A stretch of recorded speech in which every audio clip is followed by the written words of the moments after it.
परमात्मा परब्रह्म जब लोक कल्याण हेतु मानव देह धारण कर लेता है, तब उनकी वास्तविक स्वरूप को जानने में आम आदमी की फसगत हो जाती है। उन अतः की शक्ति ने कोई भी रूप धारण किया तो भी उनका मूल स्वरूप अद्वितीय रहता है। उनके सामर्थ्य का किंचित दर्शन आम आदमी को उनकी अवतार कथा से हो जाता है। श्री साईनाथ के बारे में भी यही हुआ।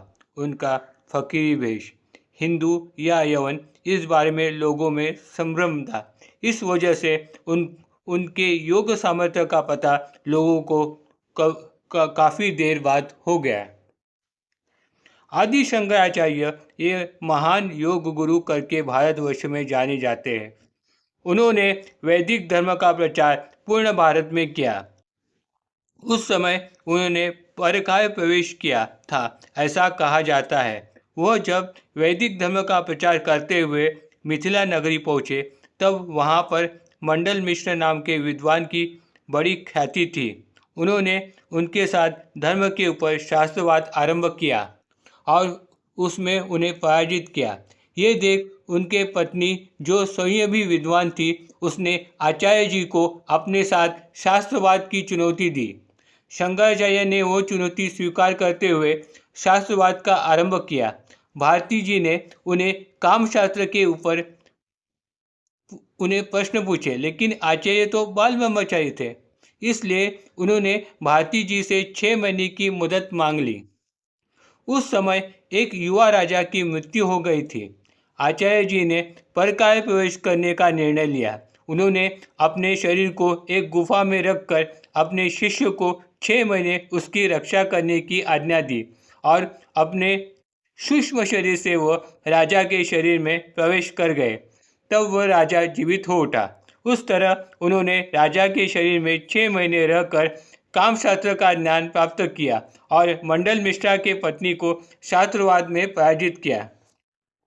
कुछ इसी तरह ही बाबा ने अपना देह त्याग करने से पूर्व 32 साल पहले अपने भक्तों को समाधि योग का दर्शन कराया था। एक मार्गशीर्ष महीने के शुद्ध पूर्णिमा के दिन बाबा को अस्थमा की तकलीफ शुरू हुई। इस वजह से वो अस्वस्थ हो उठे। इसलिए उन्होंने 3 दिन प्राण ब्रह्मांड में स्थिर करने का योग समाधि लेने का निर्णय ले लिया। मस्जिद में एक कोने में उन्होंने जगह भी तय कर ली और अपने एक भक्त श्री मानसावती को 3 दिन तक अपने देह की रक्षा करने की जिम्मेदारी सौंप दी। मानसावती के गोद में वो शव स्वरूप लेट के अपने देह को उन्होंने निश्चिष्ट कर दिया। श्वास रुक गया, नाड़ी थम गई, शरीर ठंडा पड़ गया। बाबा तो परलोकवासी हो गए, लेकिन वक्त दुखी न हो, इसलिए बाबा ने समाधि का नाम ले लिया, ऐसा सब कहने लगे। आखिरकार मुल्ला फकीर जमा हो गए।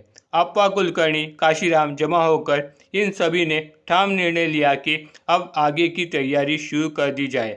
लेकिन कुछ लोगों ने इस बात को ठाम विरोध किया। बाबा ने तो 3 दिन समाधि अवस्था की बात की थी, इस बात की सबको याद दिला दी। इस तरह हाँ ना करते हुए 3 दिन बीत गए। 3 दिन बाद सुबह के 3 बजे फिर से बाबा की कुड़ी सजीव होती नजर आई। सांसें शुरू हो गई, आंखें पलक झपकने लगी, हाथ पाँव में चेतना फिर से आती हुई नजर आने लगी। साई की नज़र से नज़र मिलते ही सबके चेहरे पे हंसी खिल उठी। साई की इस समाधि का पता किसी को न चला। आखिर साई भक्त कल्याण हेतु ही तो इस धरातल पर अवतरित हुए थे। परमानंद में स्थिर योगेश्वर श्री साई फिर क्यों भला जल्दी चले जाते। Om Sai Ram. Please likes and subscribe my channel.